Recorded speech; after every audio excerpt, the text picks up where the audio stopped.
السلام عليكم ورحمة الله وبركاته. تحياتي لكل متابعينا على القناة، أهلا وسهلا بحضراتكم في فيديو جديد وحصري على قناة ملعب الأهلي.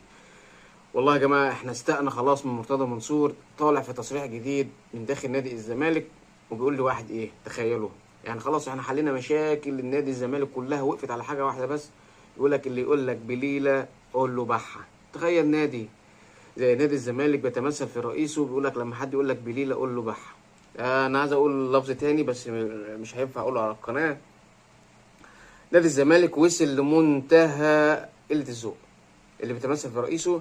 كل احترامي لنادي الزمالك وجماهيره، انا بتكلم على الموسيقار اصغر مؤلف قانون في مصر. تخيل لما نادي الزمالك في شخصيه مرتضى منصور وبيقول لك كده خلاص المشاكل كلها اتحلت، من المشاكل اللي عندك من الهزيمه ومركز رابع والصفقات المضروبه والسمسره اللي من جانب امير جاي